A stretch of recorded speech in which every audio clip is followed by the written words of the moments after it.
of a new generation. We'll pull back, no punches. Results, predictions, upcoming news, and everything in between. We're gonna get into it. We got a lot of ground to cover, a little bit of time to do it in. As always. So we're going in straight with Chris Arreola versus Carlos Garcia. Chris Arreola with the KO in the 3rd round. Now let's take it away. Chris Arreola did what he had to do. He went in there, dispatched the guy in the fashion they did. 3rd round knockout. I like this kid Arreola. He talks a mean game. He's all about boxing. He's all about I want to be in your face, and that's what he does. He's ruthless aggression. He wants to fight. He wants to be in there. He's like a heavyweight Mayorga. That's basically what it is. I just want to see him step it up. Definitely, he's at that point now where he wanted to be a name reckoned. He wants to be a household name. He is a household name, sort of, in the boxing community. He wants to take it to that everybody level. He needs to start fighting people with name recognition. He needs to fight the Francis Botas. He needs to fight the Andrew Kassim Rockman. Hell, even a Holyfield to make it exactly. He needs to get at that level. John Ruiz. So get on the phone.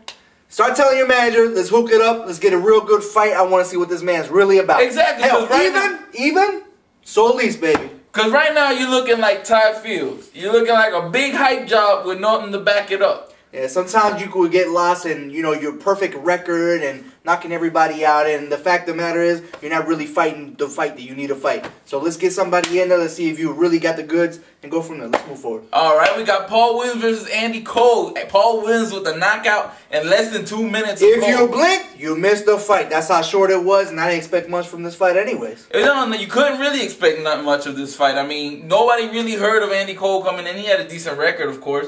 But if you wanted a real test, that's a hype job, as we were talking about. If you were going to 160, there was other cats that you could have fought to make a real, put a nice footing in the division. I like to see him against Andy Lee if he's going to stay at 160. Andy Lee or Howard Eastman. Howard Eastman for name recognition. You got people there, that you could do some damage with. But yeah, it was a good fight. He sat on his punches. He put his punches together. Was it impressive? Yes. He got an A+ for doing what he did.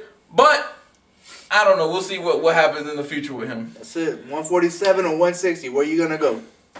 Moving on, we got Guillermo Jones versus Arslan. Guillermo Jones with the 10th round KO. Panama is jumping for joy right now. Woo! I don't know if he's the next Durant. There's no way he's going to be the next Durant. But, hey, Panama got another guy out there. It was a good fight, I guess. You know what I'm saying? Honestly, I didn't see the fight. I didn't watch the fight. It is what it is, though. Okay, moving on. We got Andre Berto versus Steve Forbes. 12-round decision for Andre Berto. Andre Berto has speed. He's got power. But his defensive skills are lacking. And this is the problem that I see as the WBC champ stepping up. Because as much as everybody wants to hype Berto up, okay? Even the news announcers, everybody's hyping him up. He's a hype job again to me. And not that I'm trying to hate on the man, but it is what it is, okay? My man is hyped up. He is not defensively inclined. I mean, I'm just saying, like, as you put him with an A+ fighter at 147, let's be real. Steve 2 pounds Forbes is a good fighter, a good veteran fighter, but he's not a natural 147 fighter. Not at all. You put him with a natural 147 who's at the top of their game with a, Margarito, a Clady, a Miguel Cotto, someone like that, he's going to eat some punches, then we're going to really see what the man is really about. I'm going to have to agree with everything Knowledge said. He was eating too much punches for my taste from Steve Forbes. Not to take nothing away from Steve Forbes. Steve Forbes landed some great punches and did his thing in the fight. He lost the fight, obviously, but I think at Steve Forbes at 135 or 140 could do some damage in those divisions. I know you want the money. There's no doubt about that, and you deserve the money. But 135, 140, you got some good cats down there. Go down there, man. You could dominate those divisions because you have the skills, and there's no way you can deny that. I agree. But pretty much, Knowledge said everything that needed to be said. Shane Mosley versus Ricardo Mayorga, a 12-round knockout by Shane Mosley. What the hell was the HBO crew watching? Okay, at one point it was 6-2 for Mosley. Man, I had it the whole damn reverse. It was 6-2 Mayorga. Honestly, I don't know. Maybe I'm swinging off Mayorga a little bit because I like that roughness. I like the guy. He goes in there, he talks smack to you, he does what he needs to do. But say what it is.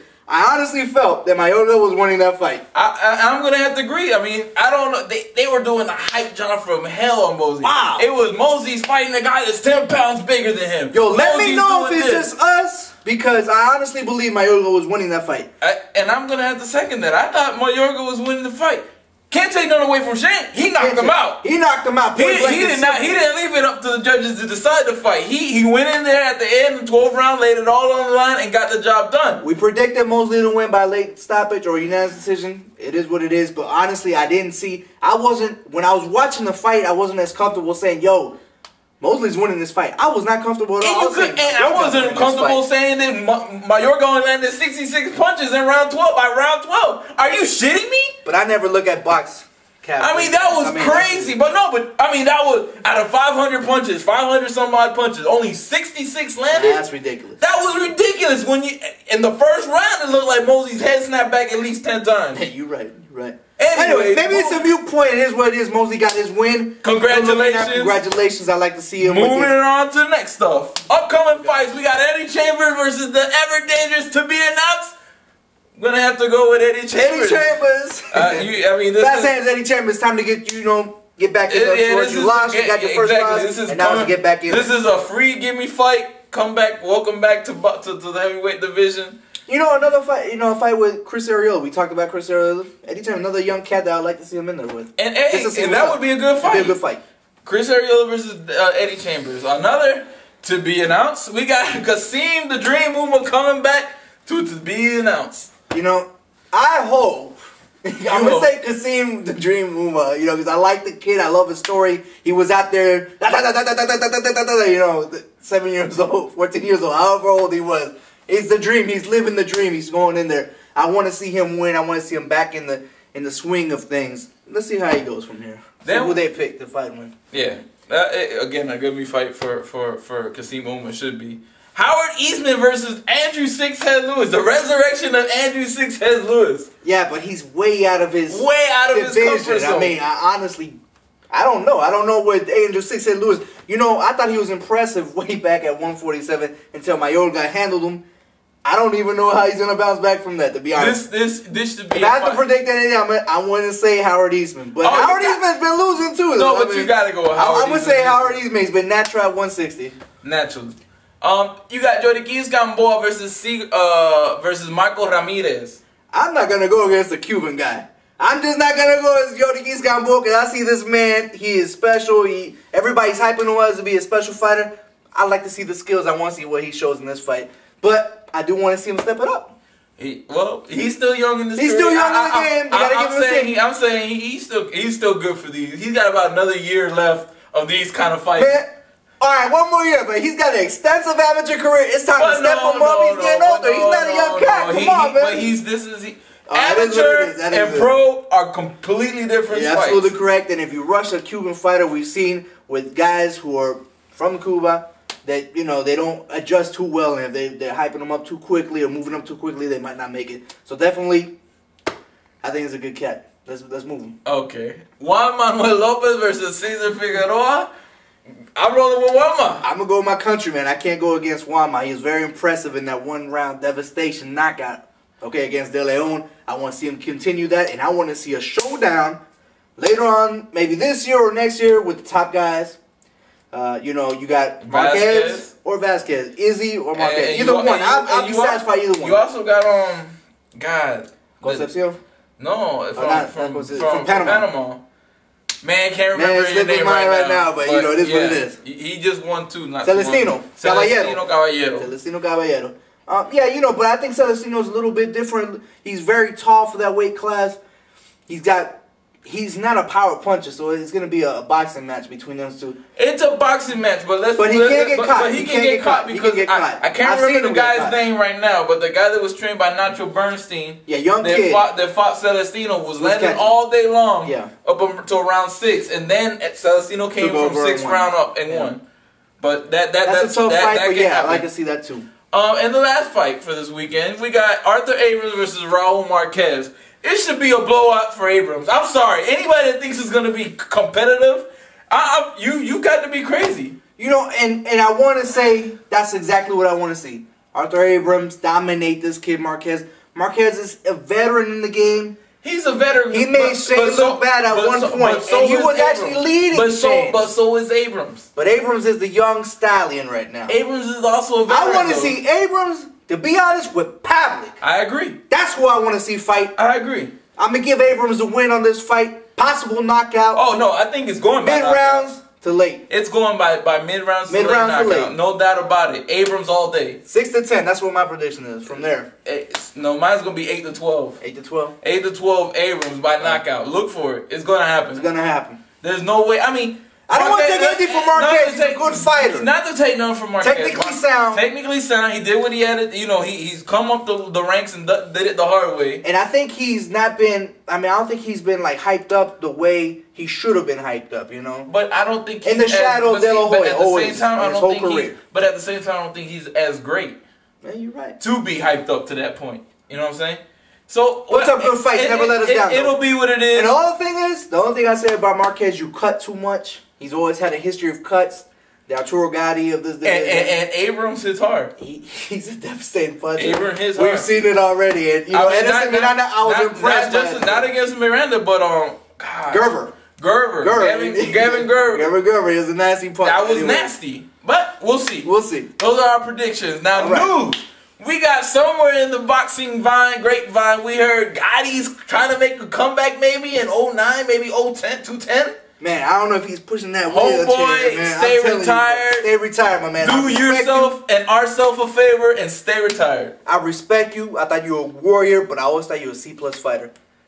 C+, C- at best. You know, I mean, maybe a C. I mean, hey, you're good at it. You put butts on the seats. There's no doubt about good, and I'm not hating you for that. I hate on him. His thing was that he came to fight. You saw Gotti, you knew you were gonna get a fight, no matter what. He was gonna give it his all. Human highlight reel. But he wasn't great. He wasn't great, and he only outshined. He only shine when he was playing with the same caliber with fighters. Same abilities. People that were the same ability as him would show out with him. He would have a great fight. Outstanding fight. But you put that a little bit better than him, and it was a wrap. I mean, you come in, I don't know what division he's fighting. He said he couldn't make 130, 135, 140. He couldn't make 147 was too big. I mean, every time he fought at 147, he's completely just derailed. I mean, he was nowhere near the type of fighter that you need to be at 147. So I really don't want to see him come back at 140. What can he actually do at this Nothing. So we're done with him. Next one, Cintron. Kermit Cintron. Calling out Conor and Margarito. First of all, you ain't got nothing to look for with Margarito. He whooped you twice. Knocked you out. You don't have nothing to look for him there. And Conor, are you kidding me? Anybody that fights on the inside with you is going to kick your butt. Done deal. That's what happened with, what was this fool's name? Feliciano. Jesse Feliciano. Fought you on the inside and was murdering you. Murdering you until you got that knockout. So you think Cotto's not going to be able to do that? You know what I want to see Cintron with? I want to see Cintron with Berto. That's what I want to see him with. That's a good test for both. That's a crossroads Berto fight got the speed. You're right. You're right, but he's got the punch that could keep him at bay. He got the punch to keep him at bay. But Cintron, I know you want to get back in the mix. I know you want to do your thing. But let's be honest about it. I don't think you have the abilities or the skill or the experience yet to beat these guys. To beat any of the top people. I'm sorry. So, I'm sorry. I love you. I know you're a countryman, but, let's be real about it. You don't have that ability yet. But maybe with some experience, maybe in the future, maybe if you develop an inside game and start being able to cover yourself up because you were eating leather against Margarito on the inside and you ate leather against Feliciano. These guys, I mean, Margarito, I'm not saying anything with Margarito, but Feliciano was not the top guy. And you ate some leather. Anyways. Ate a lot of leather. Moving to the next one, we got Claudy supposedly maybe against Paul Williams. I think this is a very good fight for Williams. I know you want to say Claudy. Williams got the reach. Williams is active. And the only time Claudy really takes over to me is when the opponent tires out. And Williams does not tire out as much as other opponents do. But then Claudy's going to fight him. And he's going to counterpunch. Every mistake that comes out is going to go to Claudy. Claudy's going to capitalize on it. He's a righty. He's an orthodox fighter. And another thing. Williams is a southpaw. And you got somebody. The only person that beat Williams, let's be real about it, is Quintana, who was another southpaw. He knew how to But the only person that's beating Claudy is Margarito. And I mean, that straight pressure in your face, and he's getting it done. So this one is going to be a pick-em fight. I think it's going to be a good fight if it does get made for 09. We'll see what happens. Next on news, we got Cotto supposed to be fighting on February 14th on Valentine's Day versus either Claudio or Andre Berto. What are your thoughts on that? Another excellent fight. I think Cotto beats both of these guys hands down. Berto takes too much leather. It's a dangerous fight because Berto can make some noise ring in your head, and so can Claudio. But I honestly believe, skill-wise, I think the most polished fighter is Cotto in this round, and I think he wins. I think versus Berto, Cotto should win easily just because of the fact that Berto, he gets hit way too much. I mean, he got hit way too much. But he's dangerous. He's dangerous, but he gets hit way too much. Yeah.